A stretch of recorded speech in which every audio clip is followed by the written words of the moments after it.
नमस्कार मित्रों, red over green के नए संस्करण के साथ मैं कर्नल उत्कर्ष राठौर सीधे मुद्दे पर आते हैं। आज पार्लियामेंट पर टेरर अटैक की 22वीं बरसी है। उम्मीद थी कि कम से कम पार्लियामेंट की सुरक्षा आज चाक चौबंद होगी, लेकिन ऐसा नहीं हुआ।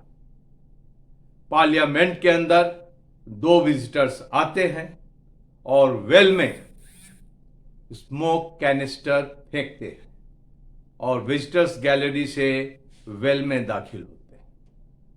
कुछ प्रयत्नों के बाद उन्हें पकड़ा जाता है तो 2 और विजिटर्स पार्लियामेंट के बाहर मिलते हैं और उनके पास भी स्मोक कैनिस्टर्स बरामद होते हैं। अभी हाल में सुप्रीम कोर्ट का जजमेंट आर्टिकल 370 पर आया, जिसकी गूंज जम्मू कश्मीर और पाकिस्तान में सुनाई दी। कॉमन सेंस कहता है कि पार्लियामेंट की सिक्योरिटी तो कम से कम अच्छी होनी चाहिए थी, लेकिन नहीं। क्या हम टैक्स पेयर मनी से करोड़ों रुपए खर्च करने के बाद इस स्तर की इतनी अनप्रोफेशनल सिक्योरिटी ही खरीद पाते हैं? अगर जवाब हां है तो मेरे ख्याल से ये पैसे की बर्बादी है। इस तरीके की उदासीनता आपको बस स्टैंड पर, रेलवे स्टेशन पर, पब्लिक प्लेसेस में और यहां तक हवाई अड्डों पर भी देखने को मिल जाती है। सिक्योरिटी एक्सपर्ट होने के नाते मैं आपको बताना चाहता हूं कि आपकी सिक्योरिटी हमले से ऐन वक्त पहले किस दर्जे की थी, वो मैटर करता है कि आप एक टेरर अटैक को बीट बैक कर पाएंगे या नहीं। 4 दिन पहले, 2 साल पहले आपकी सिक्योरिटी कैसी थी वो मायने नहीं रखता। उस दिन क्या वो संतरी जग रहा था? क्या वो संतरी करेक्ट स्टेट ऑफ माइंड में था जो कि खतरे को भांप पाता? अगर नहीं तो आपकी सिक्योरिटी सिस्टम नाकाम है। इसी तरीके से इतने सारे सिक्योरिटी एपरेटस को लगाने का क्या फायदा है?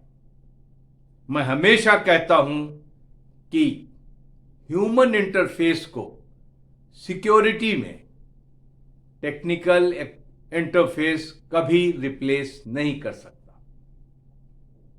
दलील यह दी जा रही है कि ये स्मोक कैनिस्टर्स प्लास्टिक के थे, इसलिए वो पकड़ में नहीं आए। अगर वो स्मोक कैनिस्टर प्लास्टिक के थे तो फ्रिस्किंग किस चीज से की गई? मैं सिर्फ ये बताना चाहता हूं कि हम आज भी 26/11 पार्लियामेंट अटैक और न जाने कितने अटैक्स की याद करके सिहर उठते हैं और ये उम्मीद करते हैं कि देश के सिक्योरिटी प्लानर्स अभी इनलैंड सिक्योरिटी के अंदर कोई सुधार लाए होंगे, लेकिन ऐसा नहीं दिखता। हिंदुस्तान के अंदर गवर्नमेंट एजेंसीज, पुलिस और प्राइवेट सेक्टर सिक्योरिटी देने में इंगेज्ड है। अगर हमारा सिक्योरिटी के प्रति ये रवैया है, अगर हमारा सिक्योरिटी के प्रति ये रिस्पॉन्स है, और सबसे बड़ी बात, अगर लीडरशिप की, पुलिस की, सीएपीएफ की लीडरशिप की, सिक्योरिटी की ये अंडरस्टैंडिंग है कि इतने इंपॉर्टेंट ओकेजन पर इतनी बड़ी सिक्योरिटी लैब्स, तो भगवान मालिक।